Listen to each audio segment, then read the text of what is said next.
Sejam todos bem-vindos para mais uma aula do Instituto de A Igreja de Jesus Cristo dos Santos dos Últimos Dias. Essa semana nós debateremos da sessão 51 a 57.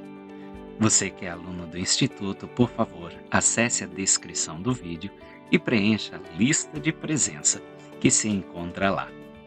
Muito obrigado por estarem aqui comigo para mais dessa semana. Então, a sessão 51 é uma resposta ao mandamento anterior do Senhor para que a igreja se mudasse para Ohio.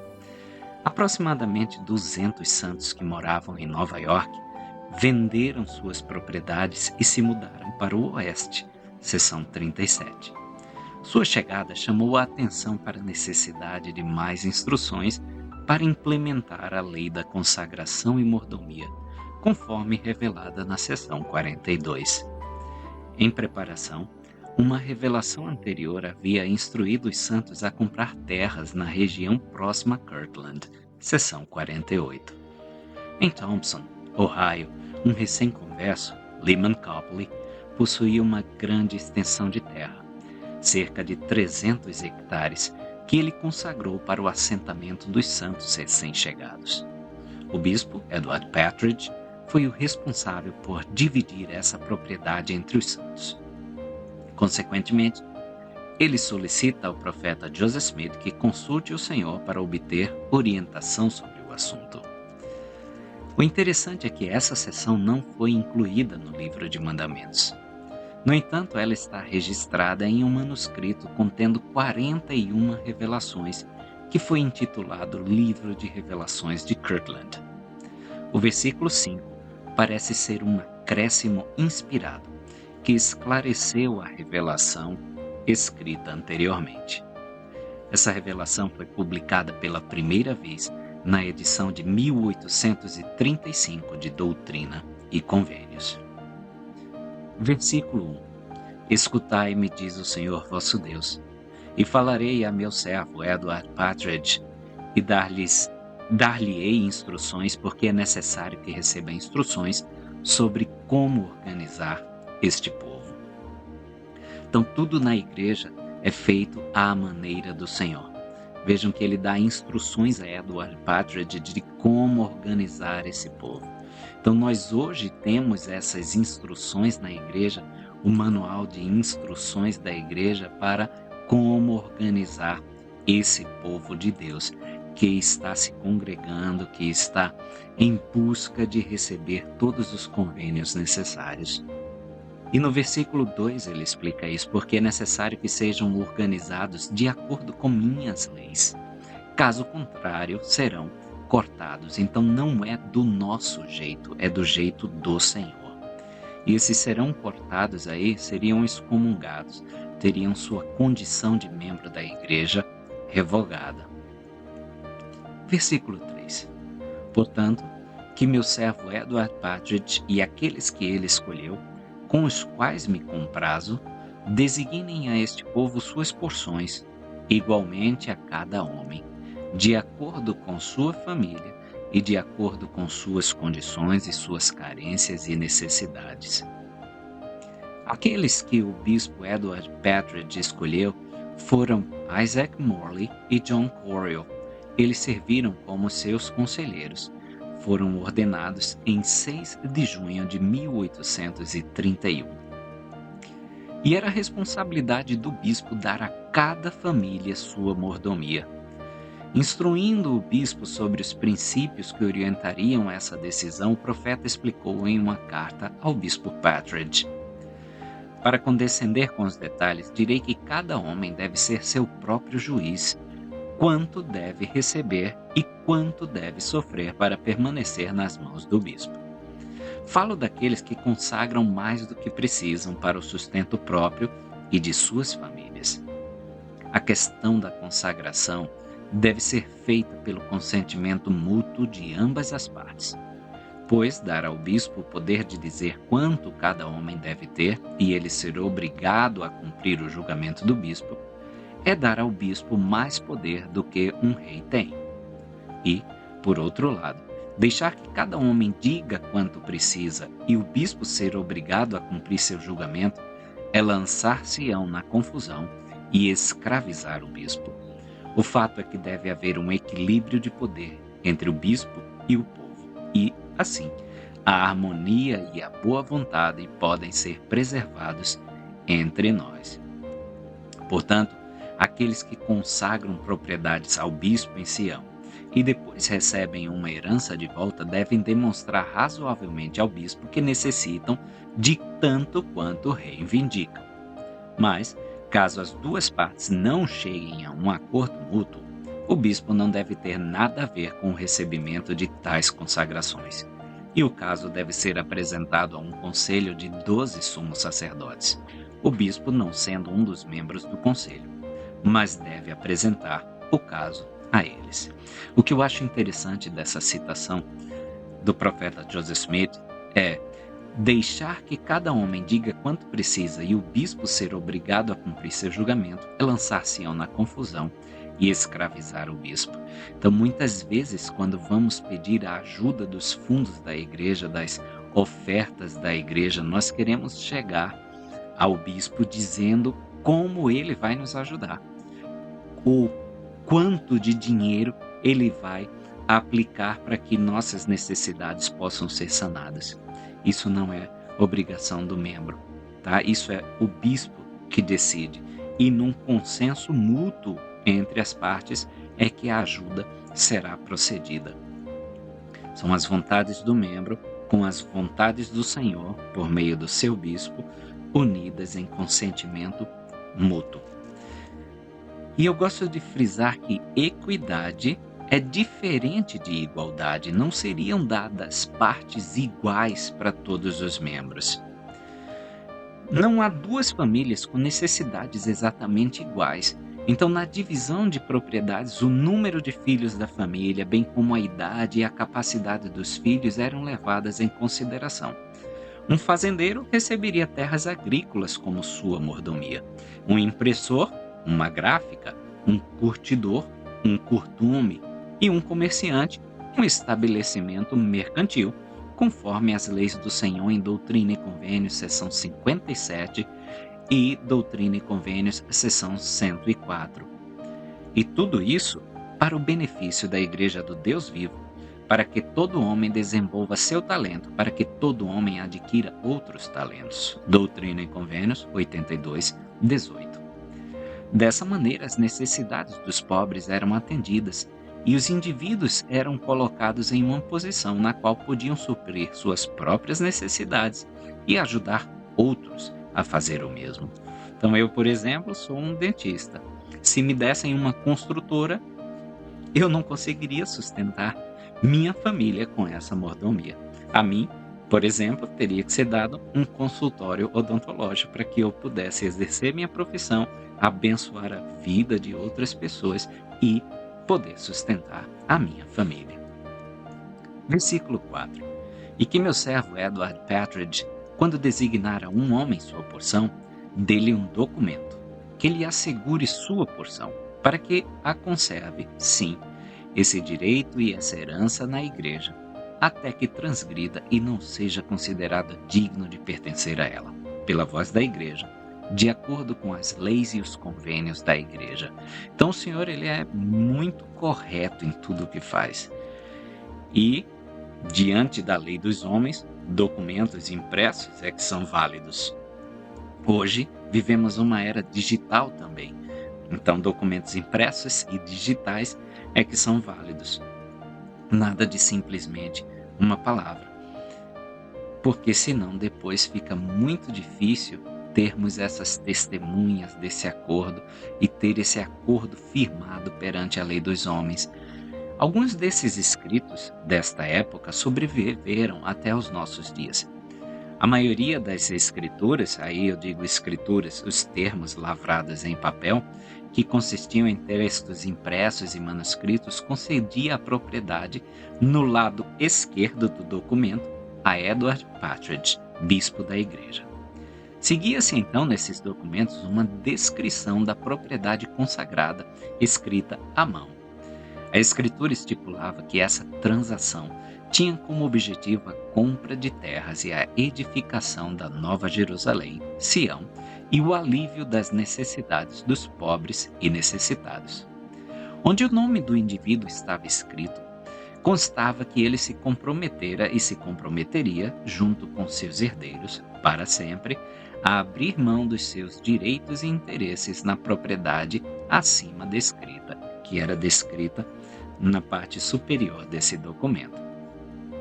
O lado direito do documento dizia: saiba que eu, Edward Partridge, que era o nome escrito à mão, quando consagrado ao bispo, do condado de Jackson, estado do Missouri, bispo da Igreja de Jesus, a Igreja de Cristo, organizada de acordo com a lei estabelecida por revelações do Senhor no dia 6 de abril de 1830, arrendei e por estes presentes arrendo o nome do indivíduo, escrito à mão, do condado de Jackson, estado do Missouri, um membro da referida igreja, o seguinte pedaço ou parcela de terra descrito. Aí seguia-se uma descrição da propriedade escrita à mão, para possuir e manter a propriedade acima. E fica acordado entre as partes que este arrendamento e empréstimo serão vinculativos durante a vida do referido, nome do membro escrito à mão, a menos que ele transgrida e não seja considerado digno pela autoridade da igreja, de acordo com suas leis, de pertencer à igreja. E nesse caso, eu, o referido, nome do indivíduo, escrito à mão mais uma vez, reconheço que perco toda reivindicação ao acima. Descrevi propriedades arrendadas e emprestadas e por meio deste me comprometo a devolver o que foi arrendado e também a pagar o equivalente pelo que foi emprestado em benefício da referida igreja. Assim, o membro arrendava a terra e os bens materiais como uma administração individual, reconhecendo que a igreja mantinha a propriedade dessa terra e desses bens. Portanto, caso o indivíduo deixasse a igreja detinha o direito à terra arrendada e à propriedade emprestada. Versículo 5. E se transgredir e não for considerado digno de permanecer à igreja, não terá poder para reclamar a porção que consagrou ao bispo para os pobres e necessitados da igreja. Portanto, ele não conservará a dádiva, mas terá direito somente à porção que tenha recebido por documento. A revelação ela está sempre sujeita a esclarecimentos e adaptações para atender às necessidades de nós santos. Por exemplo, esse versículo é lido de forma diferente em Doutrina e Convênios do que no livro de Revelações de Kirtland. Joseph Smith revisou a revelação original a fim de esclarecer os princípios da lei da consagração. No texto original, o bispo Partridge, instruído a reter as escrituras da igreja para as propriedades consagradas por seus membros. A revelação dizia o seguinte: portanto, que meu servo Edward receba as propriedades deste povo que fez convênio comigo de obedecer às leis que dei, e que meu servo Edward receba o dinheiro conforme lhe for apresentado, de acordo com o convênio, e vá obter uma escritura ou artigo desta terra para si daquele que a possui. E se ele não endurecer o coração, pois o designei para receber estas coisas e, assim, por meio dele, as propriedades da igreja me serão consagradas. Assim, Edward Partridge, como bispo da igreja, foi designado representante do Senhor para receber propriedades e dinheiro dos santos que seriam usados na compra de terras. Além disso, ele dividiu as heranças entre os santos no Missouri, emprestando e arrendando propriedades a eles. Ou seja, o bispo Partridge detinha o título de propriedade da terra para a igreja, mas os membros recebiam a terra arrendada como mordomia. Se o indivíduo deixasse a igreja após receber propriedades como mordomia, a herança voltava para as mãos da igreja. Foi determinado, no entanto, que essa prática não estava de acordo com a lei, pois indivíduos não poderiam ser privados de suas propriedades por uma organização religiosa. Por isso, o profeta alterou as instruções relativas à implementação da escritura de terras. Este é o princípio pelo qual o governo do céu é conduzido, explicou o profeta. Por revelação, adaptada às circunstâncias em que os filhos do reino se encontram. Consequentemente, os princípios da consagração foram adaptados para atender às circunstâncias dos santos.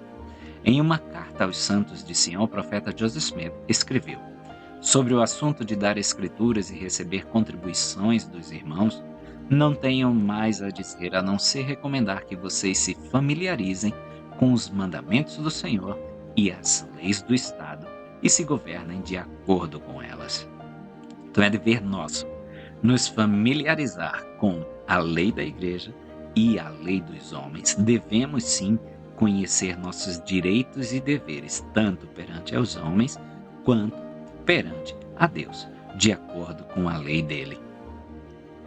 Vejam só no versículo 6 da seção 51, e assim todas as coisas serão asseguradas de acordo com as leis do país. Eu não posso ser um bom santo se eu cumpro as leis de Deus e quebro as leis do país, as leis dos estados, as leis da federação, as leis dos homens.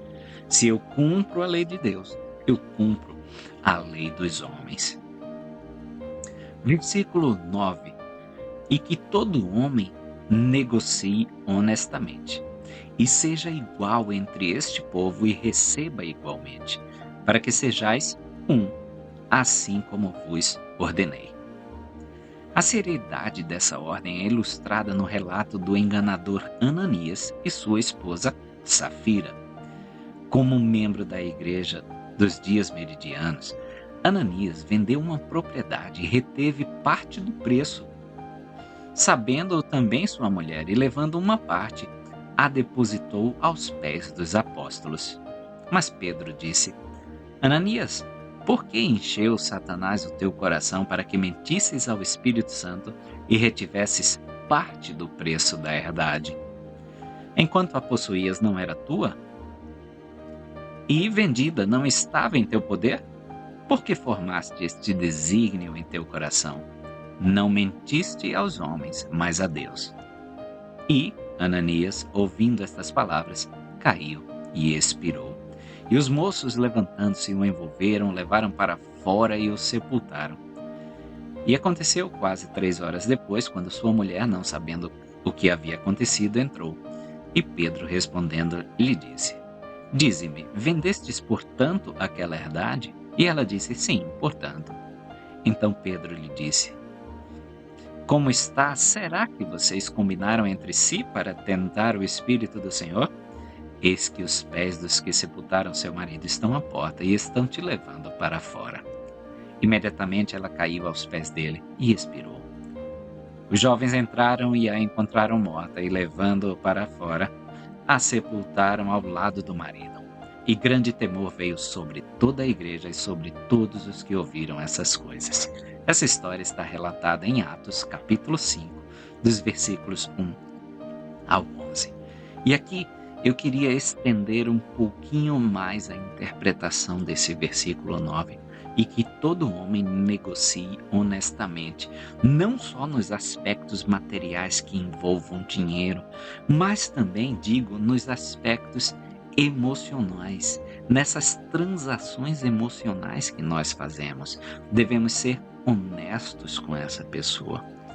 Não devemos enganar os sentimentos dessas pessoas. Essas transações de amor, de amizade, de carinho e afeto também devem ser feitas honestamente.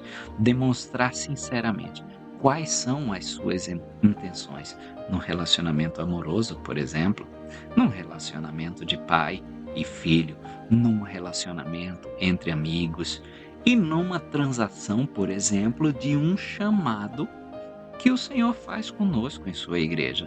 Nós devemos transacionar honestamente com Ele. Vamos cumprir esse chamado? Vamos fazer a vontade dEle? Ele nos dará as bênçãos. Ele sempre será honesto nessa negociação conosco. Cabe a nós também sermos honestos com Ele e uns com os outros. Versículo 11. Portanto, se outra igreja receber dinheiro desta igreja, deverá pagar-lhe conforme o que combinarem. Essa outra igreja não é outra denominação religiosa, mas na linguagem que nós utilizamos hoje, é uma referência a outro ramo de a Igreja de Jesus Cristo dos Santos dos Últimos Dias, que na época era chamada a Igreja de Cristo, ok? Então eram outras alas, outros ramos, outros grupamentos de santos dos últimos dias. E isto será feito por intermédio do bispo ou do agente que será designado pela voz da igreja. Então não é só eu querer fazer isso, tudo é feito por meio do bispo. Existe essa linha de autoridade que nós devemos respeitar na igreja de Cristo. E também que o bispo designe um armazém para esta igreja e que todas as coisas, tanto em dinheiro como em mantimentos, que ultrapassem as necessidades desse povo, conservem-se nas mãos do bispo. Até hoje, nós temos localidades que possuem esse armazém do bispo, esse excedente, pronto para ajudar aqueles em necessidade. E que ele também reserve o necessário para suas próprias necessidades e para as necessidades de sua família, já que estará tratando deste negócio. E assim concedo a este povo o privilégio de organizar-se de acordo com minhas leis. Experimentos humanos e programas governamentais falham em suas tentativas de resolver os problemas associados à pobreza e desigualdade econômica que são comuns à humanidade. Os santos tiveram a oportunidade de viver em uma sociedade semelhante à sociedade de Enoque e seu povo. O Senhor coloca corretamente suas instruções sobre a lei da consagração no contexto de uma bênção e um privilégio. Então era um privilégio, era uma bênção poder se organizar nessa forma de lei de consagração. E o Senhor, estendendo ainda para nossas vidas, nos dá o direito de nos organizarmos de acordo com a sua lei. Então não são as leis do Senhor que a gente organiza para caber na nossa vida. A gente organiza a nossa vida para cumprir os requisitos, para caber nas leis do Senhor. Que nós nos organizemos de acordo com as leis do Senhor. Vejam que nosso sábado, por exemplo, é em preparação, em organização para a lei de estarmos no domingo partilhando do sacramento. Esse é um dos exemplos. Nosso orçamento deve ser organizado para que, de acordo com a lei do Senhor, possamos pagar o dízimo e por aí vai. Versículo 16. E consagro-lhes esta terra por um certo tempo, até que eu, o Senhor, proveja a subsistência de outra forma e ordene-lhes que partam daqui. Aqueles que pensavam que Kirtland era o local da cidade da Nova Jerusalém, descobrem nesse versículo e por meio dessa revelação que não era bem assim. Mais tarde, o Senhor revelou que os santos deveriam manter uma posição firme na terra de Kirtland pelo período de 5 anos. Versículo 17. E a hora e o dia não lhes são indicados. Portanto, que vivam nessa terra como se aqui fossem permanecer anos. E isso lhes reverterá para o bem. Então, às vezes, nós temos que encarar nossa situação provisória como definitivo e viver bem nela. A obra do Senhor não deve ser encarada com o mínimo grau de hesitação. Tal atitude inibe tanto nossa fé quanto as nossas ações. O Senhor ordenou que os santos trabalhassem com todas as suas forças, como se estivessem para permanecer em Ohio por anos, e não por um curto período. Os santos de Collegeville, Nova York, que se estabeleceram em Thompson, seguiram a ordem do Senhor. Eles limparam a terra para plantações e construíram casas, que foram deixadas para trás quando viajaram para o Missouri. Então, muitas vezes, nós tendemos a agir contrariamente a esse mandamento do Senhor. Não vou nem pegar um emprego aqui nessa cidade porque eu estou aqui só de passagem. Não vou nem procurar minha esposa porque aqui eu não quero isso para minha vida nesse momento. Tá? Então, nós devemos viver os provisórios do Senhor como se fossem definitivos. E aí ele nos conduzirá para o que nos é prometido. Versículo 18. Eis que isso será um exemplo para meu servo Edward Partridge em outros lugares, em todas as igrejas. As instruções referentes à lei da consagração serviriam de exemplo a ser implementado em outros ramos da igreja. Portanto, não se limitava a nenhuma localidade específica, explicou o elder Lorenzo Snow. Mas naquela revelação, Doutrina e Convênio 51, foi dito ao bispo que isso lhe serviria de exemplo na organização em todas as igrejas, de modo que, onde quer que Edward Partridge encontrasse uma igreja, teria o privilégio de organizá-la de acordo com a ordem unida, a lei celestial ou a ordem de Enoque. E olha que interessante no versículo 19. E quem for um mordomo fiel, justo e sábio, entrará no gozo do seu Senhor e herdará a vida eterna. Acho interessante que ele compara aquela parábola do mordomo, quem deu os talentos e que ele duplicou. Talvez seja esse o mordomo fiel, justo e sábio que o Senhor deseja.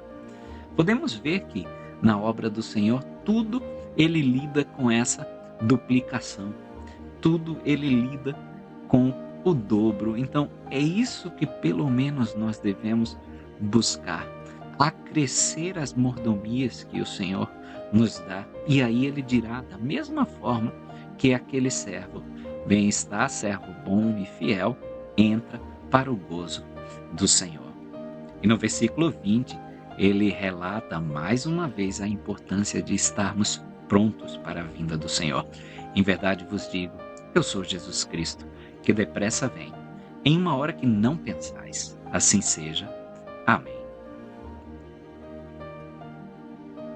Vamos agora dar uma olhada na seção 52 de Doutrina e Convênios.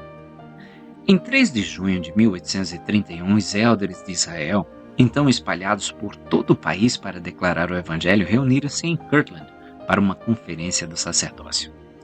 Vieram com a promessa de que o Senhor derramaria seu Espírito sobre eles. Seção 44. A ata do primeiro dia da conferência lista 62 presentes e nos conta que seu tempo foi dedicado à ordenação e à exortação. Foi nessa conferência que homens foram ordenados ao ofício de sumo sacerdote pela primeira vez nesta dispensação. A conferência durou 3 dias. Essa revelação foi dada após o término da conferência. Não está totalmente claro se foi em 6 ou 7 de junho.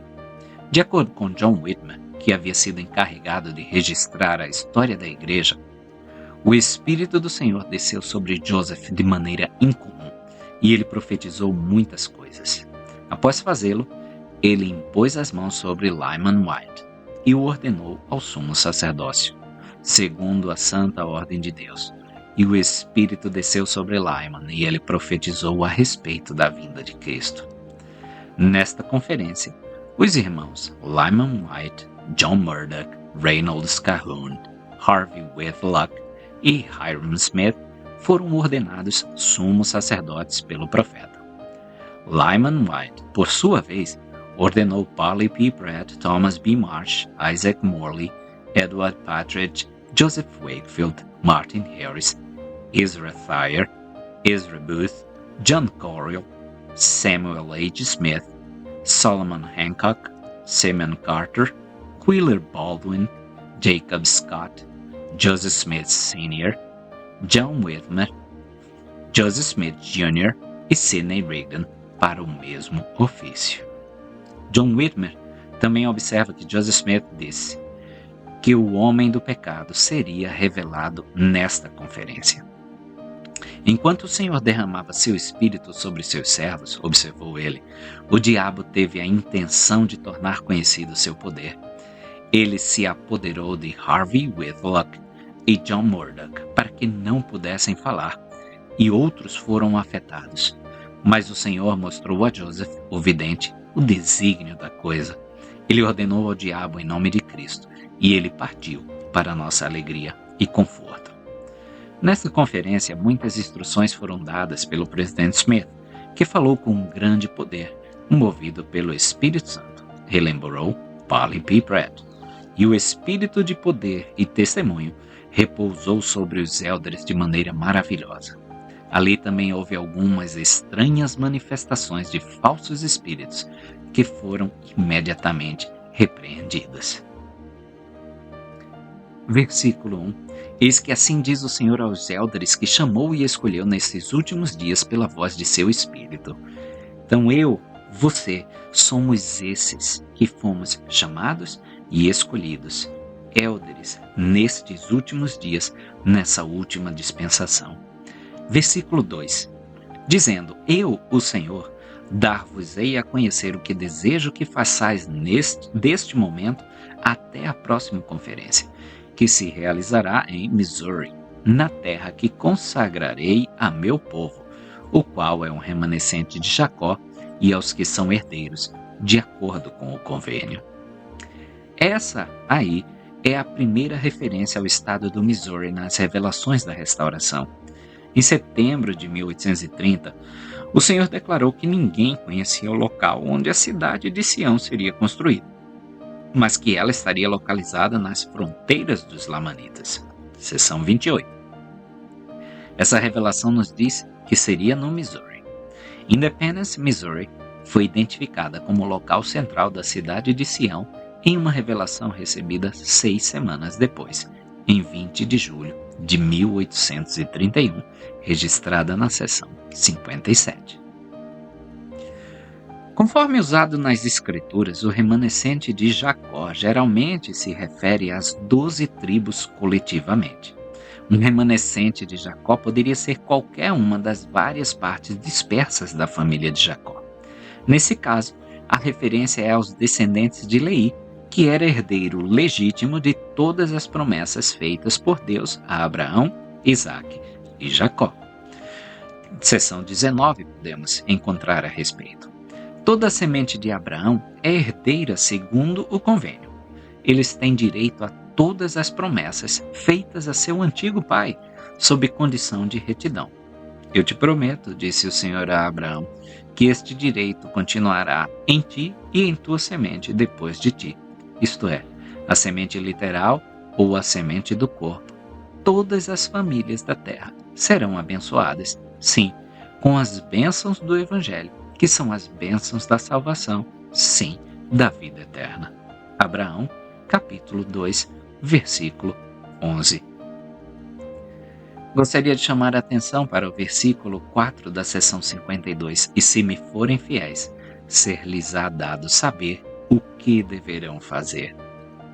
A revelação necessária para cumprirmos o que nos foi ordenado, na maioria dos casos, virá à medida que prosseguirmos, não antes. E quando o mesmo princípio, Nefe disse, fui guiado pelo Espírito, não sabendo de antemão o que deveria fazer, em 1 Nefe 4, 6. Então, se nós somos fiéis aos mandamentos que nós já temos, cumprindo esses mandamentos, seguindo adiante por meio desses mandamentos, nós teremos revelação adicional. O Senhor nos mostrará o que nós deveremos fazer. E também, se me forem fiéis, ser-lhes-á dado a conhecer a terra de vossa herança. Aí, claro, ele fala especificamente sobre Independence, Missouri, que seria revelado mais tarde como a terra da herança ou Sião.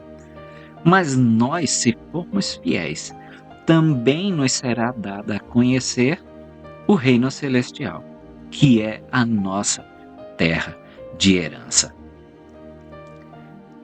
Versículo 9.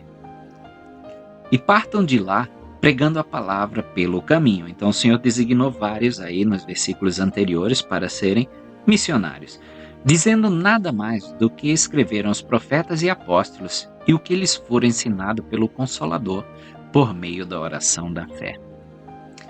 Alguns detratores da igreja sugeriram que aqueles comissionados a ensinar o evangelho deveriam restringir seus ensinamentos às escrituras sagradas, e alguns membros defendiam também essa posição. Esse texto, o texto atual, não sustenta tal ideia. Aqui, aqueles que saem em nome do Senhor são orientados a ensinar com base na palavra dos profetas e apóstolos e naquilo que lhes é ensinado pelo Consolador por meio da oração da fé. Os verdadeiros professores do Evangelho começam com a declaração das Escrituras, que ensinam sob a direção do Espírito. Com a ajuda desse mesmo Espírito, aplicam sua mensagem àqueles a quem estão ensinando. Em muitos casos, o Espírito então lhes revelará luz e entendimento adicionais. Alma 5, versículos 43 a 49. A suposição de que o Espírito não pode falar além do que já foi revelado nega o espírito profético de sua mensagem e sugere que eles não desfrutam de sua companhia. E no versículo 10 ele é categórico que vão de 2 em 2. É um mandamento do Senhor, como já era desde antigamente. E assim preguem pelo caminho em todas as congregações, batizando com água e impondo as mãos quando saírem da água. Versículo 11. Pois assim diz o Senhor, abreviarei minha obra em retidão, pois dias virão em que enviarei julgamento para alcançar a vitória. Abreviarei minha obra em retidão. Quanto mais reto formos, tão logo o Senhor virá. Quanto mais o mundo estiver se santificando para a vinda do Senhor, mais breve ele virá. Versículo 13. E eis que aquele que for fiel será feito governante de muitas coisas. E ele fala logo após o versículo 12, que meu servo Lyman White se acautele, pois Satanás deseja peneirá-lo como palha, assim como ele falou para Pedro. Então, no ato de peneirar como palha, ele ia jogar esses grãos com essa palha para separar, dividir. E é isso que Satanás tenta fazer conosco, tentou fazer com Pedro, peneirar como palha, separá-lo da irmandade do Evangelho de Jesus Cristo. E se nós resistirmos a essa peneiração de Satanás, se formos fiel, nós seremos feitos governantes no reino do Senhor, governante de muitas coisas. Versículo 14. E também eu vos darei um modelo em todas as coisas para que não sejais enganados, porque Satanás está solto na terra, enganando as nações. Os princípios aqui apresentados constituem um padrão ou guia pelo qual todos os que professam representar o Senhor podem ser discernidos. Vemos que tudo na igreja está sendo chamado à maneira do Senhor. Ensinar a maneira do Senhor. Prover a maneira do Senhor. Então, o Senhor fornece esse padrão, esse modelo. E tendo um modelo, a gente vê o que chegou para nós, compara com o modelo, opa, não bate, então não é de Deus, é de Satanás que está tentando enganar as nações da terra. Versículo 5. Aquele que ora, cujo espírito é contrito, esse é aceito por mim, se obedecer às minhas ordenanças. Não basta termos esse espírito contrito, tá? Se nós não estamos dispostos a obedecer essas ordenanças. Claro, se o espírito é contrito, certamente temos esse desejo de obedecer as ordenanças. Mas vimos em sessões passadas que homens tinham esse espírito contrito, mas não desejavam se filiar à igreja por meio do batismo, entrar no convênio pela porta estreita e apertada. Então o Senhor não pode nos aceitar se nós não cumprimos com essa lei dele. Versículo 16. Aquele que fala, cujo espírito é contrito, cuja linguagem é mansa e edifica, esse é de Deus, se obedecer às minhas ordenanças. Vejam que tudo é essa condicionalidade. Se obedecer às ordenanças. Não adianta eu falar manso, não adianta eu edificar, porque simplesmente isso não me fará com que eu seja contado como de Deus, como do rebanho de Deus. Eu tenho que obedecer às ordenanças, aos convênios feitos com Ele. Mas esse é o padrão, é o modelo que o Senhor está dando de como nós devemos agir. Linguagem mansa e edificante. O profeta vem ressaltando isso quando nos pede que sejamos pacificadores. Versículo 17.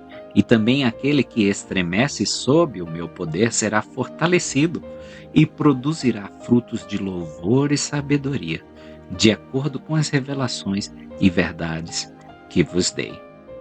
Então, aquele que recebe esse poder de Deus, estremece sob esse poder, vai produzir frutos de louvor e sabedoria, de acordo com essa lei dele, de acordo com esses mandamentos dele. E também aquele que é vencido e não produz frutos de acordo com este modelo, não é meu. Se não está de acordo com o modelo, não é do Senhor. Comportamento indecoroso nunca é atraente ao Espírito do Senhor, seja na oração, na pregação, na música ou de qualquer outra forma. É evidente pelas instruções dadas aqui que o espírito irreverente não gosta de se conformar às ordenanças do Senhor. Ordenanças aqui significam todos os padrões divinos, não apenas rituais como o batismo e o recebimento do sacerdócio. Se o espírito for bom, os frutos serão bons. Eles sempre edificarão e estarão associados à dignidade, à pureza e à modéstia. Esses espíritos sempre manterão a disciplina associada a uma casa de ordem e podem ser confiáveis para se conformarem ao padrão e aos padrões das Escrituras. E por conta desse modelo, podemos discernir os espíritos em todos os casos debaixo dos céus. Versículo 18. 19, Versículo 20. E chegados são os dias, de acordo com a fé dos homens, ser-lhes-á feito. Então, não vai ser surpresa nenhuma a nossa recompensa. Nós já estamos sendo julgados, vamos chamar assim. Agora, esse é o momento em que nós estamos sendo julgados pelos nossos atos aqui. E de acordo com essa nossa fé, é que nos será feito lá na frente. Então o Senhor agora, a partir daí, Ele vai dar mandamentos e vai chamar vários para seguirem essas missões, tá? E aqui, versículo 33, sim, em verdade eu digo que todos esses viajem para um lugar seguindo caminhos diversos, e que um homem não construa sobre o alicerce de outro, nem viaje seguindo suas pegadas. É interessante aí que nós não devemos construir as doutrinas da igreja sobre as doutrinas falsas do mundo, ou o alicerce de outra crença, de outra religião. Nós temos crenças extremamente originais. Nós temos crenças que são totalmente diferentes e que não se acham em nenhum outro alicerce, em nenhuma outra pegada que o homem já trilhou nessa terra, tá? E mesmo assim, eu aplico isso, que um homem não construa sobre o alicerce de outro, nem viaje seguindo suas pegadas. Às vezes a gente quer fazer o que todo mundo faz. E aí vai o que a nossa mãe já falava: você não é todo mundo. Somos diferentes, temos que agir diferente. As nossas pegadas são diferentes, o nosso alicerce é diferente. Versículo 34. Aquele que for fiel será guardado e abençoado com muitos frutos. Se formos fiéis, nós seremos guardados, mantidos, seguros pelo Senhor. Versículo agora 39. Que os élderes restantes velem pelas igrejas e preguem a palavra nas regiões circunvizinhas e que trabalhem com as próprias mãos, a fim de que não se pratique idolatria nem iniquidade. A gente já tem um ditado em português e em inglês também: mente vazia, oficina do diabo. Em inglês é idle hands are the devil's workshop. Então as mãos As mãos vazias, as mãos que não estão ocupadas, as mãos ociosas, são a estação de trabalho do diabo. Sempre foi prática entre os verdadeiros servos do Senhor prover a si mesmos. Na Igreja do Senhor não há ministério remunerado, nem clero profissional, como comumente é encontrado em outras igrejas. Mais significativamente, não há leigos, pois se espera que todos sirvam. Em circunstâncias normais, todos os membros ativos da Igreja esperam servir em qualquer capacidade ou posição para a qual sejam chamados por aqueles que apoiaram como seus líderes. Versículo 40. E em todas as coisas, lembrai-vos dos pobres e necessitados, dos doentes e dos aflitos, porque aquele que não faz essas coisas não é meu discípulo. Então devemos sempre lembrar daqueles que mais necessitam, não só fisicamente, aqueles que estão necessitados espiritualmente. Mais uma vez, no versículo 42 vai falar sobre a terra do Missouri, que é a terra de vossa herança, que é, no presente, a terra de vossos inimigos. O Senhor diz, agora está sendo habitada por os inimigos da igreja, mas isso vai mudar. Deixa comigo. Versículo 43, mas eis que eu, o Senhor, apressarei a construção da cidade a seu tempo, e coroarei os fiéis com alegria e com regozijo. É no tempo do Senhor.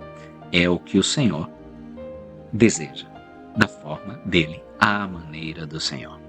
Versículo 44, o final dessa sessão. Eis que eu sou Jesus Cristo, o Filho de Deus, e a promessa, elevá-los-ei no último dia. Assim seja. Amém. Sessão 53 ilustra o princípio de perguntarmos ao Senhor onde Ele gostaria que servíssemos. Embora nós não busquemos chamados ou posições específicas na igreja, devemos buscar servir. Frequentemente, o tipo de orientação buscado por Sidney Gilbert nessa revelação nos é dada em bênçãos patriarcais, um privilégio que ele não tinha naquela época. Versículo 1. Eis que eu te digo, meu servo Sidney Gilbert, que ouvi tuas orações e pediste-me que te fosse dado saber pelo Senhor teu Deus, concernente a teu chamado e eleição na igreja, que eu, o Senhor, levantei nesses últimos dias.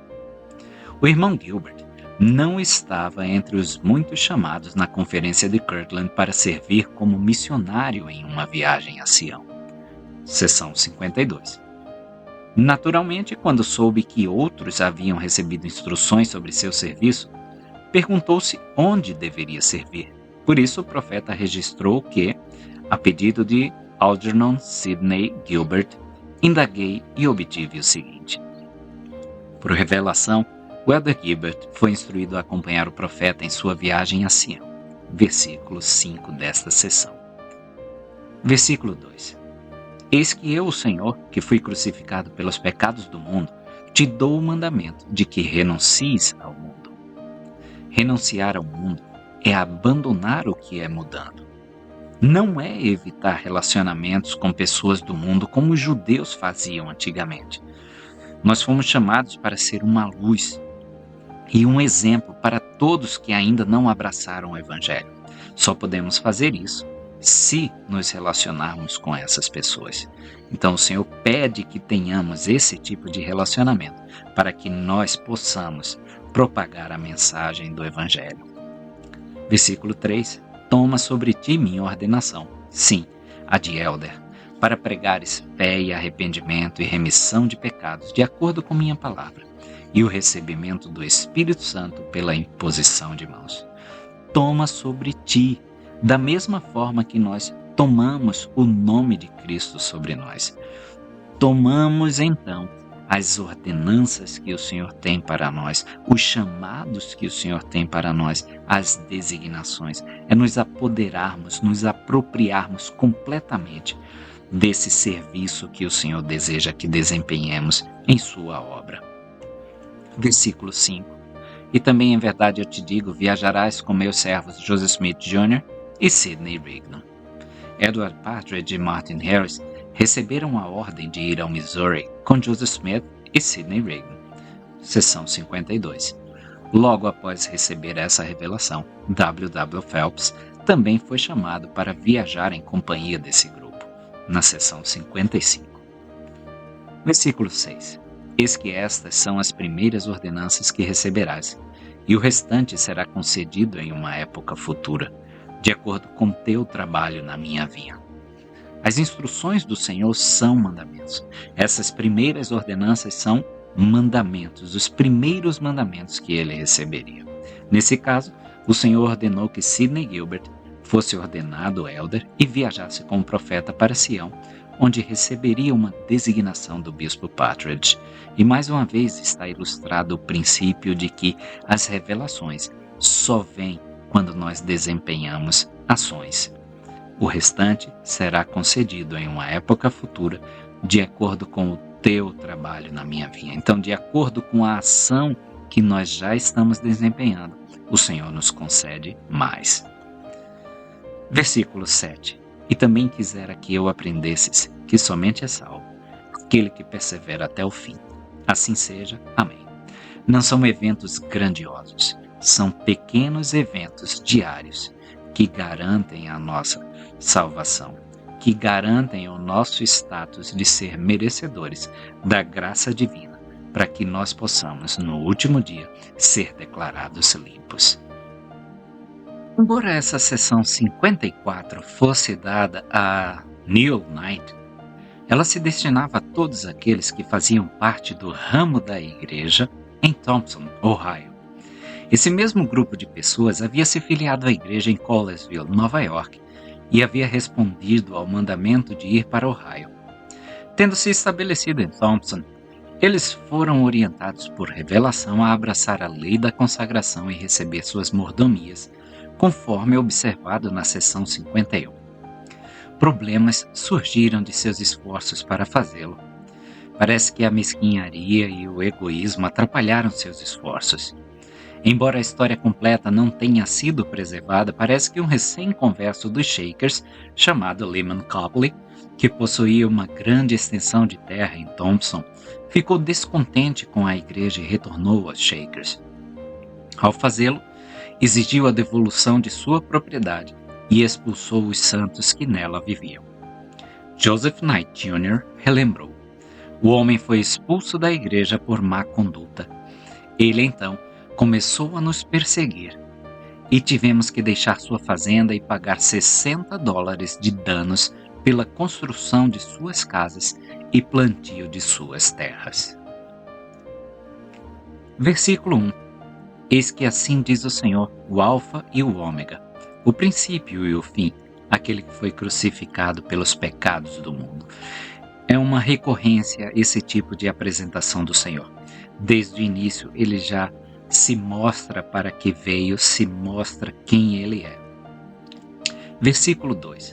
Eis que em verdade eu te digo, meu servo Neil Knight, que permaneças firme no ofício para o qual te designei. Neil Knight havia sido chamado para presidir os santos em Thompson. Dificuldades no ramo levaram a questionar se deveria ser desobrigado. Aqui o Senhor lhe ordena que ocupe o cargo para o qual foi designado. Muitas vezes, nós na igreja somos chamados para um cargo, somos desafiados a cumprir com um chamado. E nos questionamos: será que eu devo continuar? Minha vida está tão difícil, eu tenho tanta coisa para fazer. A exemplo de Neil Knight, nós devemos permanecer firmes no ofício, no chamado, para o qual o Senhor nos designou. Isso se reverterá para nós, ao final, em bem. Versículo 3. E se teus irmãos desejam escapar de seus inimigos, que se arrependam de todos os seus pecados e se tornem verdadeiramente humildes e contritos perante mim. Não aquela humildade ou aquela contrição só de domingo. Temos que andar nesse modo, contrição e humildade perante o Senhor. Aí os inimigos não terão poder sobre nós. Versículo 4. E como o convênio que fizeram comigo foi quebrado, tornou-se nulo e sem efeito. A salvação se encontra em guardar os convênios que fazemos com o Senhor. e se perde ao quebrá-los. Aqui, Lyman Copley rompeu seus convênios com a igreja, retornou aos Shakers e expulsou de seus lares os santos que haviam recebido heranças em suas terras. Sobre tal atitude o Senhor disse: melhor lhe fora ter sido afogado nas profundezas do mar. E isso não é uma maldição do Senhor. Isso é um desejo sincero, melhor que se perdesse a vida dessa forma do que perder a vida espiritual, quebrando aos convênios dele. Versículo 5. E ai daquele por meio de quem ocorre esta ofensa, pois seria melhor para ele que se tivesse afogado nas profundezas do mar. Isso ele falou para o próprio Judas, né? Ou falou também para aqueles que magoam os pequeninos na fé, aqueles que desviam aqueles que são pequenos ainda na fé. Melhor que ele fosse amarrado uma mó de atafona e afogado nas profundezas do mar. Para Judas ele diz: melhor que não tivesse nascido. Então isso é um pesar do Senhor. Antes perder a vida física do que perder a sua vida espiritual. Versículo 6. Mas bem-aventurados são os que guardaram o convênio e observaram o mandamento, porque obterão misericórdia. É assim que nós alcançamos a graça do Salvador. Somos salvos por essa graça, por meio dos convênios, dos acordos que nós fazemos com o nosso Senhor Jesus Cristo. Versículo 7. Portanto, agora fugi da terra, para que vossos inimigos não caiam sobre vós. Empreendei vossa viagem e designai a quem desejardes para ser vosso líder e pagar dinheiros por vós. Olha que interessante nesse versículo 7. Designai a quem desejardes para ser vosso líder. Eu gosto de ver como o Senhor confia em nossa capacidade. Ele nos dá mandamentos e confia que nós tenhamos o melhor julgamento diante de certas situações. Ele deixa a nosso cargo, ele confia em nós. Versículo 8. E assim viajareis para as regiões do oeste, para a terra de Missouri, até as fronteiras dos Lamanitas. Pelo menos 12 famílias, compostas por 23 adultos e 39 crianças, viajaram de Thompson para o Missouri. Ao fazê-lo, tornaram-se a primeira comunidade de santos a viajar para a terra de Sião. Versículo 9. E depois que tiverdes terminado a viagem, eis que vos digo: procurai um meio de vida à maneira dos homens, até que eu vos prepare um lugar. Os santos de Thompson deveriam parar de viver a lei da consagração. Eles deveriam prover seu próprio sustento, até que recebessem instruções em contrário. Versículo 10. Um conselho também tão relevante para nós nos últimos dias. E também sede pacientes nas tribulações até que eu venha. E eis que depressa venho, e o meu galardão está comigo. E aqueles que cedo me buscaram encontrarão descanso para a sua alma. Assim seja. Amém. Aqueles que cedo me buscaram. Não vamos deixar para depois. Não vamos procrastinar o dia de nosso arrependimento. Vamos buscar o Senhor desde já, para que nós possamos encontrar essa salvação prometida. Sobre a seção 55 de Doutrina e Convênios, o profeta Joseph Smith escreveu: por volta de meados de junho, enquanto nos preparávamos para a nossa viagem ao Missouri, William W. Phelps e sua família chegaram até nós para fazer a vontade do Senhor. Disse ele: então consultei o Senhor a respeito dele e recebi o seguinte. Aí segue-se a sessão. Vamos um pouquinho conhecer William Wines Phelps, nascido em 17 de fevereiro de 1792 em Hanover, Nova Jersey. Interessou-se pela mensagem da restauração enquanto residia em Canandaigua, Nova York, cerca de 19 quilômetros ao sul de Palmyra. Seu interesse pelo livro de Mórmon o levou a comprar um exemplar em abril de 1830. Ele leu o livro e se convenceu de sua veracidade. Sua investigação mais aprofundada sobre a restauração o levou a Ohio com a intenção de se tornar membro da igreja. Antes disso, ele estava muito envolvido na política como editor de um jornal partidário. Ele havia buscado a nomeação do partido anti-maçom para o cargo de vice-governador do estado de Nova York. Sobre a influência que teve na igreja, o historiador Bruce Van Orden observou: com exceção de Sidney Rigdon, W. W. Phelps foi o converso mais conhecido publicamente da igreja primitiva. No entanto, ao contrário do Elder Rigdon, suas contribuições para o reino de Deus não duraram apenas alguns anos, mas duraram toda a sua vida. Como editor do The Evening and the Morning Star e como colaborador frequente de outras publicações da igreja, Latter-day Saints Messenger and Advocate, Times and Seasons and Deseret News, e também como um orador poderoso, o irmão Phelps foi um dos expoentes mais influentes das doutrinas e práticas santas dos últimos dias. Ninguém foi mais instruído e mais articulado do que ele nos primórdios da igreja. Versículo 1. Eis que assim te diz o Senhor, meu servo William, sim, o Senhor de toda a terra, foste chamado e escolhido. E depois que tiveres sido batizado com água, e se o fizeres com os olhos fitos unicamente na minha glória, terás a remissão de teus pecados e receberás o Santo Espírito pela imposição de mãos. O privilégio singular é aqui concedido a W. W. Phelps, um não membro da igreja, de ter o profeta consultando o Senhor em seu favor. Essa revelação vem em resposta a esse pedido. W. W. Phelps é instruído a ser batizado e receber o dom do Espírito Santo pela imposição de mãos. Assim, a revelação, como muitas outras dadas pelas mãos de líderes do sacerdócio, personaliza princípios que se aplicam a todas as pessoas responsáveis. A mesma mensagem seria dada a qualquer buscador honesto da verdade, que, da mesma forma, buscasse uma revelação do Senhor por meio do oráculo vivo de sua época. W. W. Phelps é então informado de que será ordenado elder e chamado para pregar os princípios que seguiu, a saber, fé, arrependimento, batismo e o Espírito Santo pela imposição de mãos. Na revelação moderna, o Senhor confirma a doutrina de seus antigos apóstolos, fala de nosso chamado e eleição na igreja e declara que somos chamados para seu evangelho eterno. Ele nomeia os elders de sua igreja como estando entre aqueles a quem chamou e escolheu nesses últimos dias. Como todos são preordenados para alcançar a exaltação e como nenhum homem pode ser exaltado sem o sacerdócio, é evidente que irmãos dignos foram preordenados para receber o sacerdócio.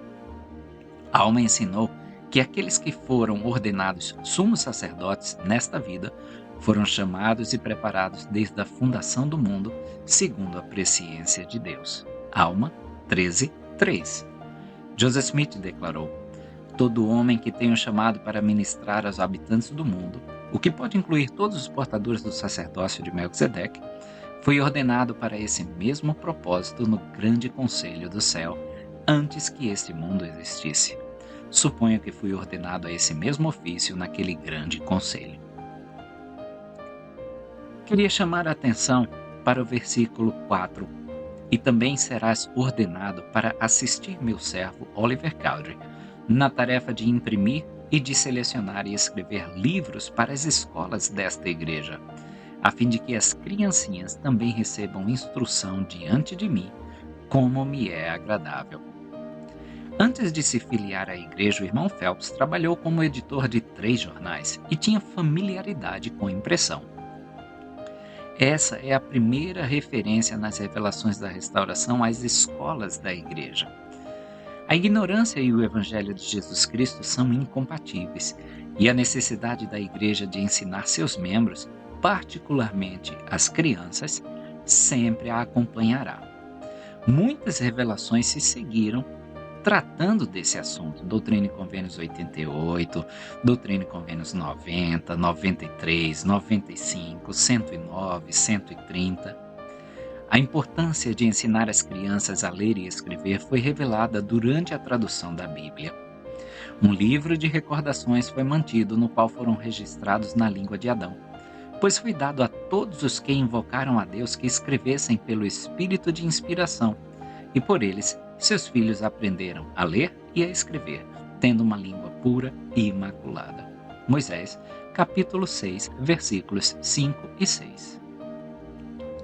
O presidente Joseph F. Smith ensinou: o objetivo, posso dizer quase o único propósito da manutenção das escolas da Igreja, é que a religião verdadeira e imaculada perante Deus, o Pai, seja inculcada na mente e no coração de nossos filhos, enquanto recebem educação, para que o coração, a alma e o espírito de nossos filhos se desenvolvam com o ensino adequado, em conexão com o treinamento secular que recebem nas escolas. Na primeira edição do The Evening and Morning Star, o jornal de propriedade da Igreja em Independence, Missouri, William W. Phelps, como editor do jornal, escreveu: os discípulos não devem perder tempo em preparar escolas para seus filhos para que sejam ensinados como agrada ao Senhor e criados no caminho da santidade. Aqueles designados para selecionar e preparar livros para uso nas escolas se dedicarão a esse assunto assim que questões mais importantes forem concluídas. Mas os pais responsáveis na Igreja de Cristo não precisam esperar. É de suma importância que as crianças, para se tornarem boas, sejam ensinadas. Moisés, ao transmitir as palavras do Senhor à congregação de Israel, isto é, aos pais, disse: estas palavras que hoje te ordeno estarão em teu coração, e as ensinarás a teus filhos, e delas falarás assentado em tua casa e andando pelo caminho e deitando-te e levantando-te, e as atarás como sinal em tua mão, e elas serão como frontais entre os teus olhos.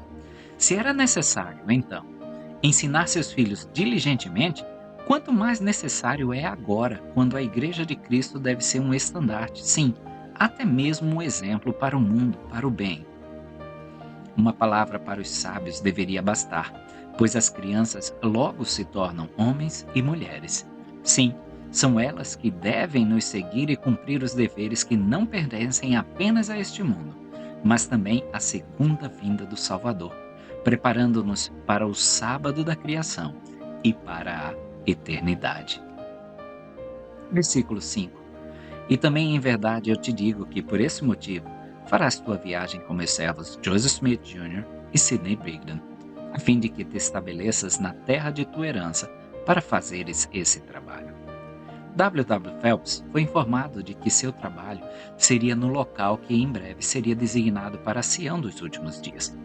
Sua jornada a Kirtland, Ohio, para ser batizado foi apenas o começo de sua jornada. Uma vez que ele colocasse a mão no arado, não haveria mais volta. Seus talentos eram necessários em Independence, Missouri, onde se tornaria o editor do jornal da igreja, The Evening and the Morning Star, e onde seria chamado para supervisionar a impressão das revelações a serem publicadas como o Livro de Mandamentos. Seção 56. Ezra Thayer recebeu a ordem de consagrar sua propriedade e viajar para a fronteira oeste do Missouri com Thomas B. Marsh.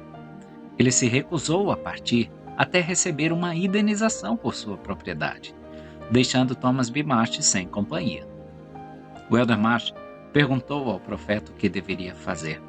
O profeta disse: consultei o Senhor e recebi o seguinte. Vejam que privilégio receber esse conselho da boca de um profeta para uma necessidade específica sua. E hoje, os nossos líderes podem fazer e devem fazer isso por cada um que busca sua orientação inspirada. Então, no versículo 1, ele diz: escutai, ó povo, vós que professais meu nome, se dizemos que somos do Senhor, né? Diz o Senhor vosso Deus, pois eis que minha cólera está acesa contra os rebeldes, e eles conhecerão meu braço e minha indignação no dia da visitação e da ira sobre as nações. Versículo 2. E aquele que não tomar sua cruz e me seguir e guardar meus mandamentos, não será salvo. A salvação vem para aqueles que obedecem à palavra do Senhor. A mera confissão do nome do Senhor nunca levou a fé para o arrependimento necessário para o perdão dos pecados. A verdadeira fé em Cristo leva à obediência e à disposição de se sacrificar pelo reino de Deus. Dessa maneira, os verdadeiros santos seguem o Salvador, tomando sua cruz, buscando seu exemplo. Versículo 3: Eis que eu, o Senhor, ordeno, e aquele que não obedecer será cortado em meu próprio e devido tempo, depois que eu tiver ordenado e o mandamento for quebrado. Então é no tempo do Senhor que haverá essa separação entre quem obedece e quem não obedece. Não cabe a nós ficarmos tentando fazer esse papel do Senhor, de forma alguma. Versículo 4: Portanto, eu, o Senhor, ordeno e revogo como me parece bem, e tudo isso recairá sobre a cabeça dos rebeldes, diz o Senhor.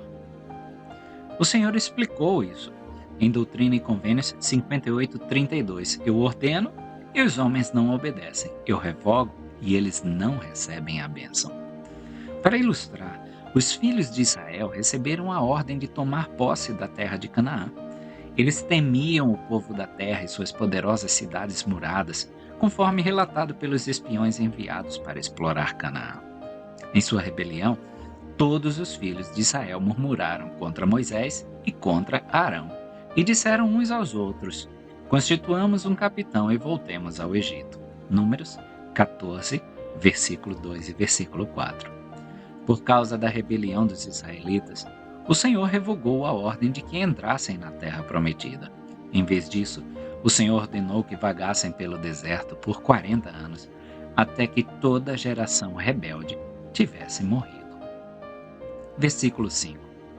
Portanto, revogo o mandamento que foi dado a meus servos Thomas B. Marsh e Ezra Thayer, e dou um novo mandamento a meu servo Thomas, de empreender rapidamente sua viagem à terra de Missouri, e meu servo Selah J. Griffin irá também com ele.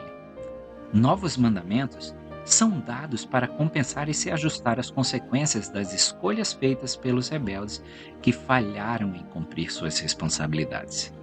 Consequentemente, os inocentes e arrependidos recebem novas designações na vinha do Senhor. Neste caso, as designações missionárias de 4 pessoas, Thomas B. Marsh, Ezra Thayer, Newell Knight e Selah J. Griffin, são revisadas. Em uma revelação anterior, Thomas B. Marsh havia sido chamado para viajar ao Missouri com Ezra Thayer. Da mesma forma, Newell Knight e Selah J. Griffin foram chamados para viajar juntos como companheiros missionários. Após Ezra Thayer não se preparar para partir em tempo hábil e em decorrência dos problemas no ramo em Thompson, Ohio, presidido por Newell Knight, o Senhor designou Thomas B. Marsh para viajar com Selah J. Griffin. Newell Knight foi chamado para liderar os Santos de Thompson em sua jornada ao Missouri. Ezra Thayer teve que decidir se juntaria aos Santos no Missouri ou se afastaria da igreja. Versículo 6. Pois eis que eu revogo o mandamento que foi dado a meus servos Selah J. Griffin e Newell Knight, em consequência da obstinação de meu povo, que está em Thompson, e de suas rebeliões. Estamos sendo um povo obstinado do Senhor? Estamos nos rebelando contra a ordem do Senhor? Devemos sempre nos perguntar, da mesma forma que, quando o Salvador disse que um trairia na mesa, Pedro perguntou: porventura serei eu, Senhor? Porventura serei eu o rebelde? Porventura serei eu o obstinado? Versículo 8. E também em verdade vos digo que o servo Ezra Thayer deve arrepender-se de seu orgulho e de seu egoísmo e obedecer ao mandamento anterior que lhe dei com respeito ao lugar em que vive. O mandamento anterior, referente às fazendas na região de Kirtland, Ohio, foi registrado no livro de revelações de Kirtland. Essa revelação não foi escolhida para publicação no livro de mandamentos ou em Doutrina e Convênios, e ela dizia o seguinte: ouçam minhas palavras, e eis que vos farei saber o que farão, conforme me for do agrado. Pois em verdade vos digo que é necessário que mantenham o acordo que fizeram a respeito dessas fazendas até que seja cumprido. Eis que estão vinculados a uma, assim como seu conselheiro está vinculado a outra. Portanto, é necessário que não paguem mais nada por enquanto, até que o contrato seja cumprido.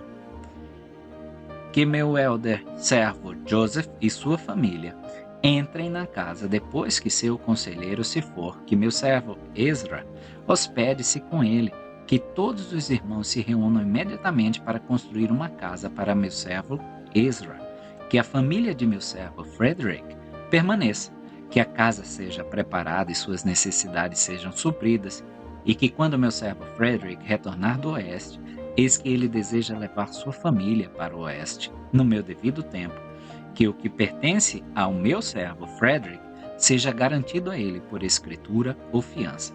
E assim, ele deseja que os irmãos colham o bem disso. Que meu elder servo Joseph administre as coisas da fazenda e sustente as famílias, e que ele receba ajuda em tudo que precisar.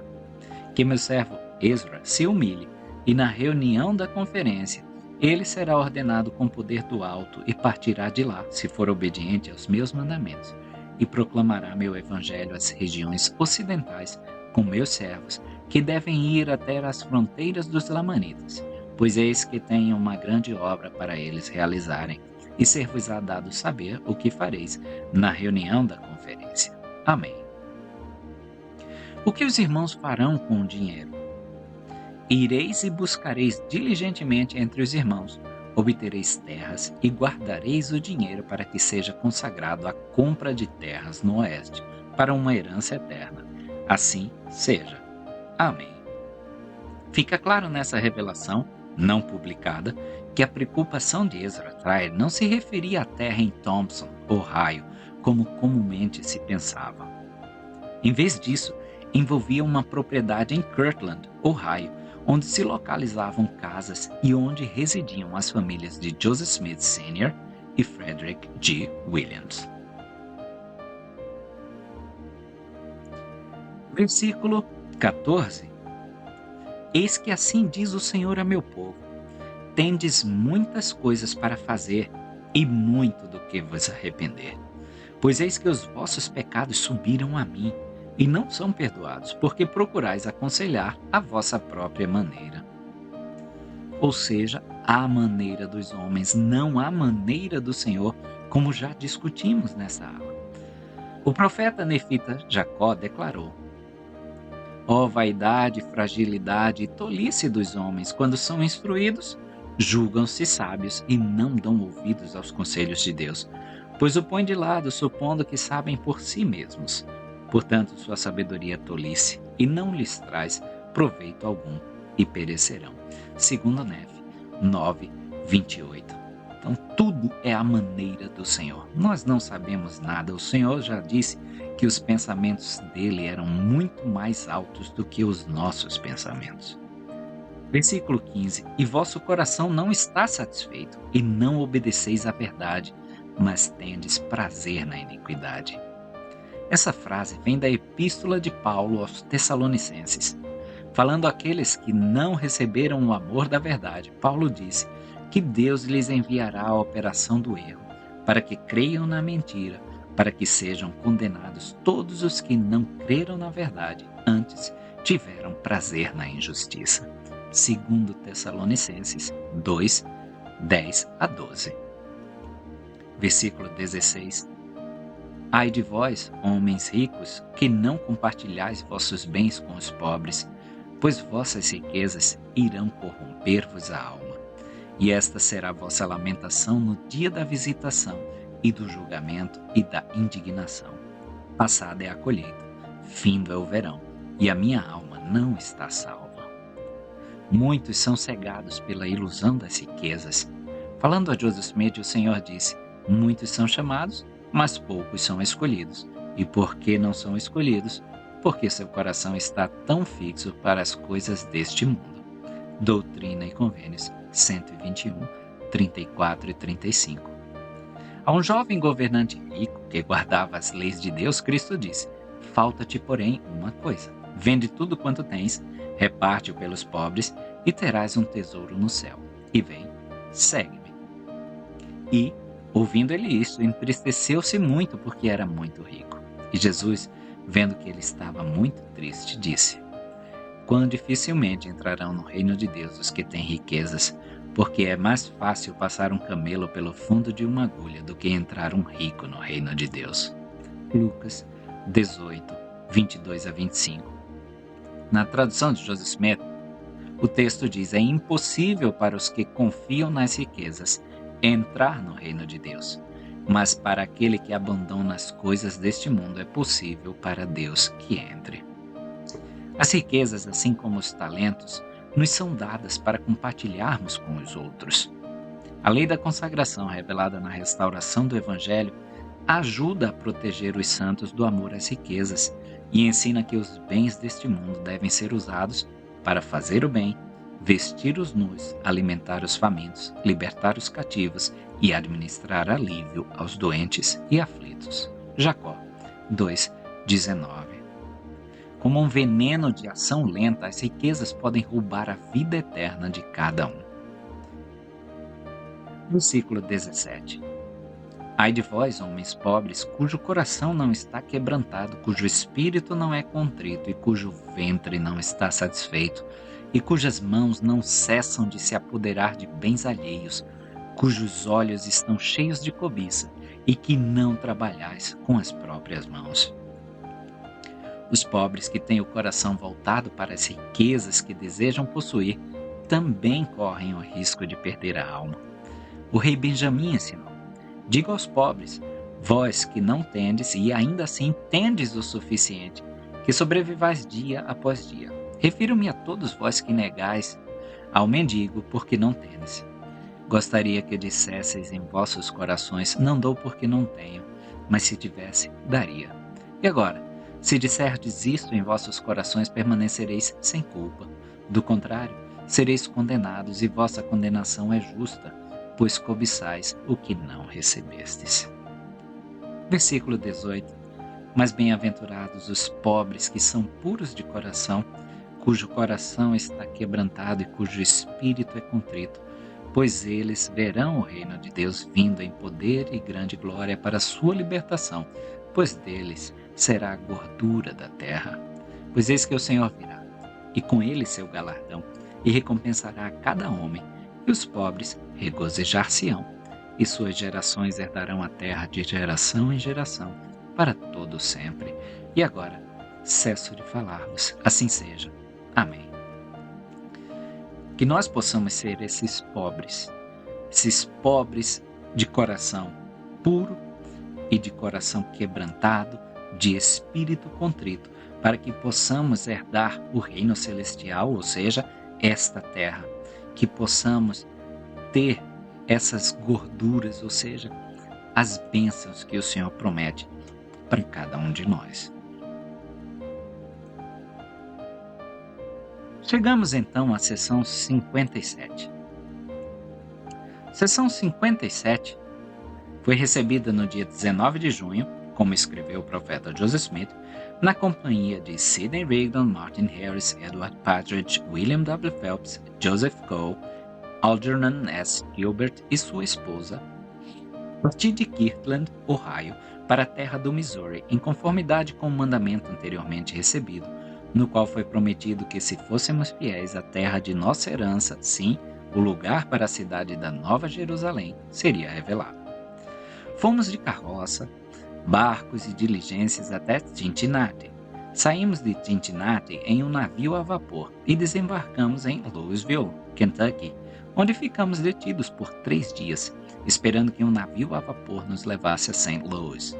Em St. Louis, eu, os irmãos Harris, Phelps, Partridge e Cole, seguimos por terra a pé até Independence, condado de Jackson, Missouri, onde chegamos por volta de meados de julho, e o restante da companhia chegou por via fluvial alguns dias depois. A reunião de nossos irmãos, que há muito aguardava nossa chegada, era gloriosa e banhada em muitas lágrimas. Parecia bom e agradável que os irmãos se reunissem em unidade. Mas nossas reflexões eram muitas. Vindos de uma sociedade altamente cultivada no leste e agora estando nos confins ou limites ocidentais dos Estados Unidos, contemplando a vastidão daqueles que se encontravam na escuridão. Quão natural era observar a degradação, a magreza intelectual, a ferocidade e a inveja de um povo que estava quase um século atrasado em relação aos tempos, e sentir pena daqueles que vagavam sem o benefício da civilização, do refinamento, da religião. Sim, e exclamar na linguagem dos profetas: quando florescerá o ermo como a rosa?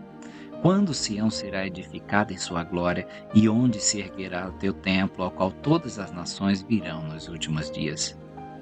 Essas perguntas, expressas na imagem dos profetas, trazem à mente as palavras de Isaías, onde ele disse: o deserto e o ermo se alegrarão por causa deles, e o ermo se regozijará e florescerá como a rosa. Isaías 35:1.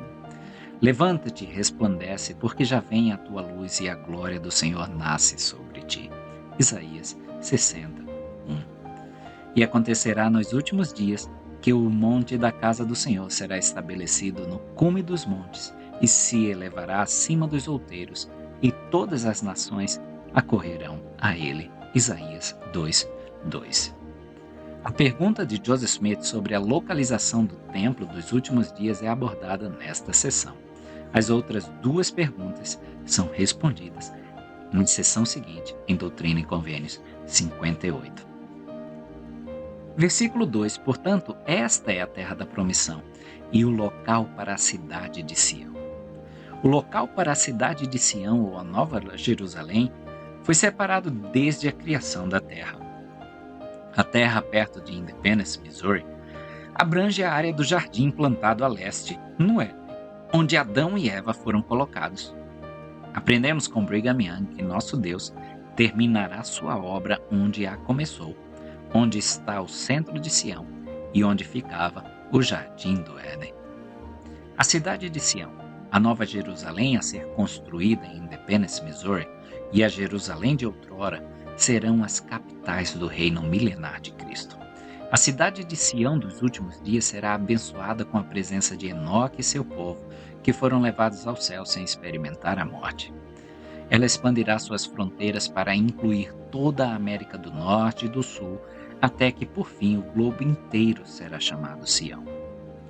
O profeta Joseph Smith declarou: vocês sabem que tem havido grande discussão em relação a Sião, onde ela fica e onde será a coligação da dispensação, e que agora lhes contarei. Os profetas falaram e escreveram sobre ela, mas farei uma proclamação que abrangerá um campo mais amplo. Toda a América é a própria Sião, de norte a sul, e é descrita pelos profetas que declaram que é a Sião onde deveria estar o monte do Senhor e que deveria estar no centro da terra. Quando os elders examinarem as antigas profecias da Bíblia, eles a verão. Além disso, quando Joseph revelou pela primeira vez a terra onde os santos deveriam se reunir, explicou Brigham Young, uma mulher no Canadá perguntou se achávamos que o condado de Jackson seria grande o suficiente para reunir todas as pessoas que desejassem ir para Sião. Responderei à pergunta como ela é. Sião se estenderá, eventualmente, por toda a terra. Não haverá recanto ou canto na terra que não esteja em Sião. Tudo será Sião. A edificação de Sião começou como uma semente plantada em solo seco. O profeta expressou consternação com a falta de civilização e a fragilidade intelectual dos habitantes das regiões circunvizinhas.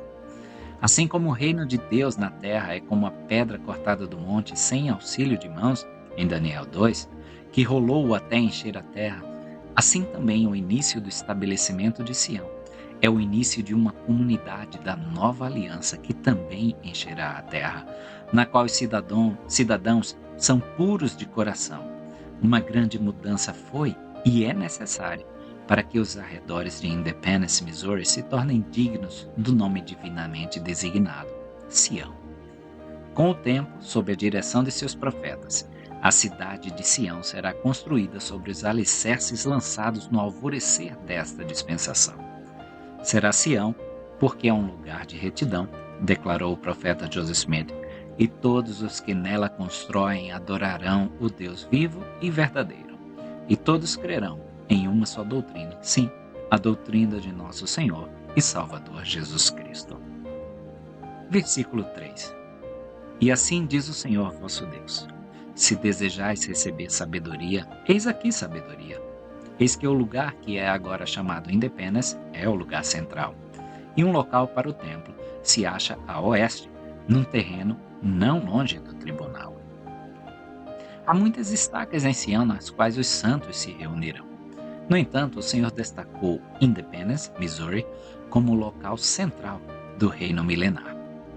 Bruce R. McConkie ensinou que Israel se reúna nas estacas de Sião em todas as nações, que cada terra seja uma Sião para aqueles designados para habitar nela, que a plenitude do Evangelho seja para todos os santos em todas as nações, que nenhuma bênção lhes seja negada, que templos se levantem onde a plenitude das ordenanças da casa do Senhor possa ser administrada.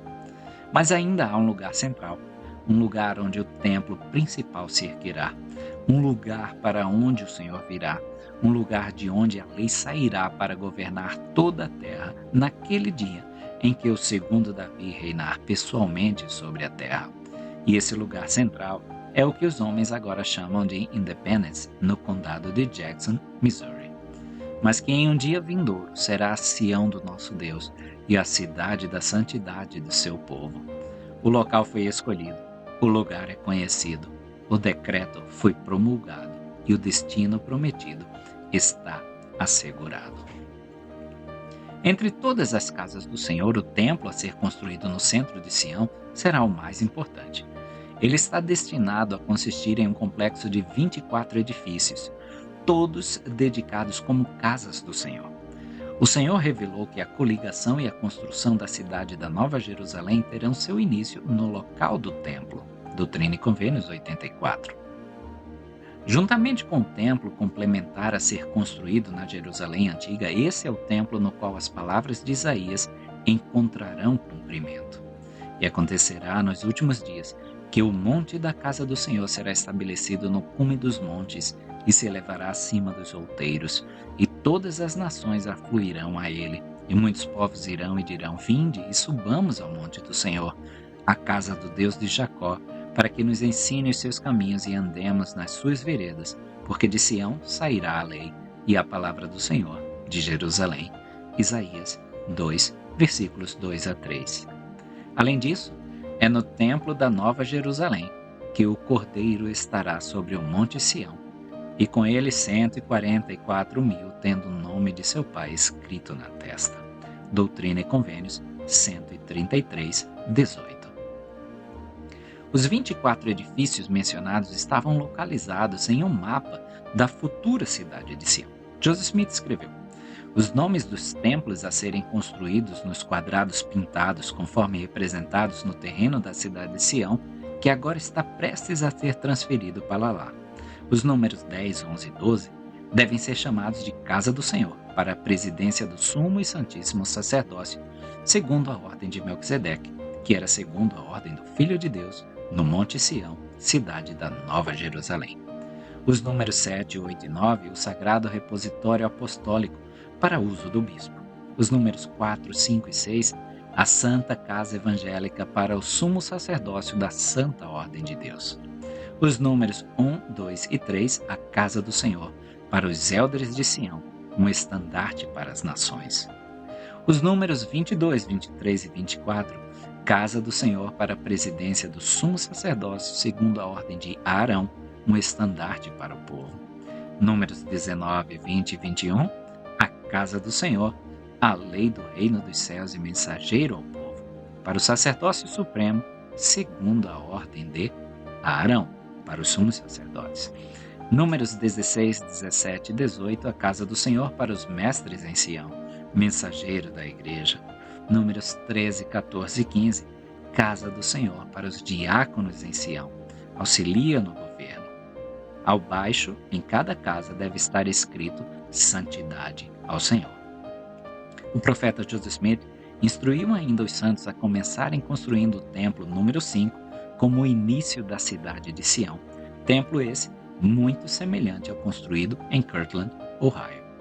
Resta saber se os outros edifícios serão construídos antes ou depois do retorno do Salvador. Versículo 4. Portanto, é sábio que os santos comprem a terra, e também todas as áreas do oeste até a linha que passa diretamente entre judeus e gentios. A terra e todas as coisas nela são minhas, declarou o Senhor na seção 104. Ele tem o título de propriedade legítima da terra de Sião. No entanto, os santos são pacificadores, que obedecem às leis da terra. Eles devem obter a escritura legal das terras, o que lhes permitirá edificar a cidade de Sião, à medida que se reúnem cuidadosamente, tanto quanto possível, em uma mesma região de acordo com os sentimentos do povo. Doutrina e Convênios 105. Aqui fazemos uma pausa por um momento, escreveu o profeta Joseph Smith mais tarde, para fazer algumas observações sobre a ideia de nos reunirmos neste lugar. É bem sabido que havia terras pertencentes ao governo para serem vendidas a indivíduos, e era do conhecimento de todos, pelo menos nós acreditávamos que vivíamos em um país livre, uma terra de liberdade e de leis, garantindo a todo homem ou a qualquer grupo de homens o direito de comprar terras, estabelecer-se e viver nela. Portanto, não achamos mal algum aconselhar os santos dos últimos dias, ou mormons, como são chamados de forma pejorativa, a se reunirem neste lugar, visto que era seu dever, e era bem compreendido que assim era, comprar terras com dinheiro e viver nelas, sem infringir os direitos de qualquer indivíduo ou comunidade de pessoas, tendo sempre em mente o ditado: faça aos outros o que gostaria que fizessem a você. Segundo também, a boa injunção trata com justiça, ama a misericórdia e anda humildemente com teu Deus. Esses foram os nossos motivos ao ensinar o povo, ou seja, os santos dos últimos dias a se reunirem, começando por aqui. E visto que há aqueles que têm opiniões diferentes, sentimos que isso é motivo de profundo pesar. Que todos saibam que nossos princípios a respeito disso não foram os apresentados por aqueles que, temos todos os motivos para crer, são homens ardilosos e perversos, que disseram que esta era a nossa doutrina, infringir os direitos de um povo que habita nosso país civil e livre, a ponto de expulsar os habitantes do condado de Jackson de suas terras e tomar posse delas ilegalmente. Longe, sim, longe esteja tal princípio de nossos corações. Nunca nos passou pela mente. E apenas dizemos que Deus recompensará tais pessoas naquele dia, quando ele vier para restaurar suas joias. Essa expressão da linha que separa os judeus e os gentios, escreveu Joseph Fielding Smith, refere-se à linha que separava os lamanitas dos colonos do condado de Jackson. Naquela época, o governo dos Estados Unidos havia dado aos índios as terras a oeste do Missouri, para depois tomá-las novamente. Os lamanitas, que são israelitas, eram chamados de judeus, e os gentios eram o povo, muitos dos quais eram do elemento sem lei, que vivia a leste do rio. Versículo 5. E também toda a área que confina com os prados, na medida que meus discípulos puderem comprar terras. Eis que isto é sabedoria, que eles a obtenham para herança eterna. Esta frase, confina com os prados, refere-se à área ao redor do Independence, Missouri, que fazia parte dos Estados Unidos naquela época. As terras do oeste, centro e norte do Missouri eram cobertas por herdarias. Versículo 8. E também em verdade vos digo, que meu servo Sidney Gilbert se estabeleça neste lugar e monte uma loja para vender mercadorias sem fraude, a fim de obter dinheiro para comprar terras para o bem dos santos e a fim de obter tudo o que os discípulos necessitarem para estabelecer-se em sua herança. Os autores Hiram M. Smith e Jane M. Jodl registraram que, assim que essa revelação foi recebida, Edward Partridge e os outros irmãos designados para se estabelecerem em Sião começaram a obra de construção. Durante o primeiro inverno, os colonos suportaram muitos inconvenientes. Em algumas cabanas de madeira sem janelas e com o chão congelado como piso, várias famílias viviam juntas. Tinham muito pouco para comer, mas estavam unidos, e seus corações estavam cheios de amor fraternal e um desejo fervoroso de edificar Sião. Como consequência, suas reuniões eram momentos de revigoramento e em suas devoções familiares eram abençoados com a presença do Espírito Santo. E assim que os santos em Ohio e em outros lugares souberam que o local da cidade de Sião havia sido revelado, O espírito de coligação foi derramado sobre eles, e muitos enviaram dinheiro a Sidney Gilbert, o agente, e o instruíram a garantir terras para eles. Eles se reuniram tão rapidamente que em 1832 havia 830 almas nos novos assentamentos, e um certo grau de prosperidade começou a acompanhar seus esforços. Versículo 10. E assim abastecer meus santos, a fim de que meu evangelho possa ser pregado aos que estão nas trevas e na região e sombra da morte. A referência é à escuridão espiritual. A formulação é semelhante à empregada por Isaías ao profetizar sobre o Messias. O povo que andava em trevas viu uma grande luz. Sobre os que habitavam na terra da sombra da morte, a luz brilhou. Isaías 9:2. Várias aplicações foram feitas deste texto. Mateus viu o ministério do Salvador na Galiléia como o cumprimento das palavras de Isaías. Mateus 4:16. O profeta Joseph Smith usou essa mesma frase para se referir àqueles que morreram sem receber a plenitude do Evangelho. Em uma versão poética das visões que revelam as qualificações e características daqueles que herdarão os 3 reinos de glória, ele escreveu: Eis que estes são os que morreram sem lei, os pagãos de eras que nunca tiveram esperança, e os da região e sombra da morte, os espíritos em prisão, que a luz trouxe à tona. Vamos observar o versículo 13. E que meu servo Oliver Cowdery o assista, sim, como ordenei, em qualquer lugar que eu lhes designar a fim de copiar, corrigir e selecionar, para que todas as coisas sejam feitas corretamente perante mim, como for confirmado pelo Espírito por intermédio dele. O apóstolo George Albert Smith, primo do profeta, resumiu a importância da admoestação do Senhor para que Oliver Cowdery presidisse a redação e a editoração do irmão Phelps. Joseph perguntou minha opinião sobre W. W. Phelps como editor. Eu lhe disse que considerava Phelps a 6ª parte de um editor, e essa era a satírica. Quando se tratava da direção fria necessariamente confinada a um editor no controle da opinião pública, o apaziguamento da inimizade, ele era deficiente e sempre fazia mais inimigos do que amigos. Mas, de minha parte, se eu pudesse, estaria disposto a pagar Phelps para editar um jornal, desde que ninguém mais tivesse o privilégio de lê-lo além de mim. Joseph riu com vontade. Disse que eu tinha acertado na mosca. Disse ele: o irmão Phelps faz um uso tão severo da linguagem que faz inimigos o tempo todo. É por isso que era necessário que tivesse essa supervisão de Oliver. Versículo 15. E agora, com respeito à reunião, que o bispo e o agente façam preparativos para as famílias que receberam ordem de vir para esta terra o mais depressa possível e estabeleçam-nas em sua herança. A referência aqui é particularmente aos membros do ramo de Colesville, que viajaram sob a direção de Neville Knight. Obedientes à ordem do Senhor de se mudarem para o Missouri, Doutrina e Convênio 54:8, esse grupo de santos chegou a Independence em 25 de julho de 1831. Foram feitos arranjos para que se estabelecessem perto do rio Big Blue, no condado de Jackson, aproximadamente 19 quilômetros a oeste de Independence.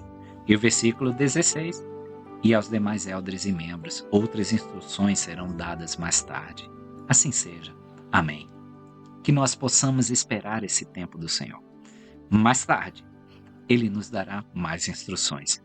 Vamos agir com o que nós já temos no momento e, mais tarde, outras instruções nos serão dadas, que nós possamos ser dignos de recebê-las.